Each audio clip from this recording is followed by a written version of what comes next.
एक बार रावण विश्व विजय के लिए स्वर्गलोक पहुंचा तो वहां उसे रंभा नाम की अप्सरा दिखाई दी। वासना पूर्ति की इच्छा से रावण ने उसे पकड़ लिया। तब रंभा ने कहा, आप मुझे इस तरह से स्पर्श न करें। मैं आपके बड़े भाई कुबेर के बेटे नलकुबेर के लिए आरक्षित हूं, इसलिए मैं आपकी पुत्र वधू के समान हूं। लेकिन रावण नहीं माना और उसने रंभा से दुराचार किया। यह बात जब नलकुबेर को पता चली तो उसने रावण को शाप दिया कि अगर किसी स्त्री की इच्छा के बिना वह उसको स्पर्श करेगा तो मस्तक 100 टुकड़ों में बंट जाएगा। ये बात उस समय की है जब अयोध्या नरेश दशरथ का जन्म भी नहीं हुआ था। समय का चक्र चलता रहा और फिर रघुकुल में भगवान श्री राम का जन्म हुआ। श्री राम बड़े हुए तो उनका विवाह राजा जनक की पुत्री सीता के साथ हुआ।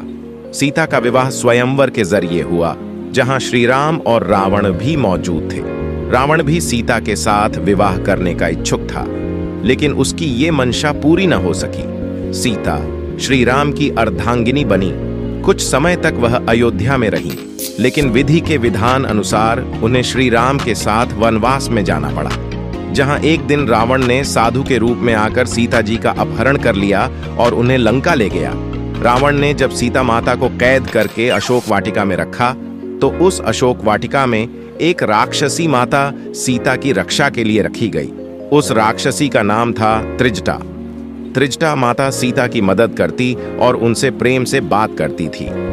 त्रिजटा ने माता सीता को अविंध्य नामक राक्षस का संदेश दिया था और ये बताया था प्रभु श्री राम अपने भाई लक्ष्मण के साथ लंका में माता सीता को छुड़वाने की कोशिश कर रहे हैं, जिसके लिए उन्होंने शक्तिशाली वनराज सुग्रीव के साथ मित्रता की है। सभी बातों के साथ त्रिजटा राक्षसी ने माता सीता को एक राज्य की बात भी बताई और ये बताया कि रावण माता सीता का कुछ भी नहीं बिगाड़ सकता। माता सीता रावण से डरना छोड़ दें।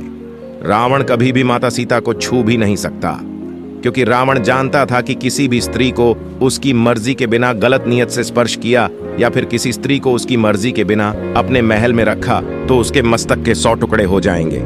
इसलिए रावण ने सीता माता को प्रलोभन तो बहुत दिया, पर कभी उनको छू नहीं सका। दोस्तों, बोलो जय श्री राम। चैनल को लाइक और सब्सक्राइब जरूर करें।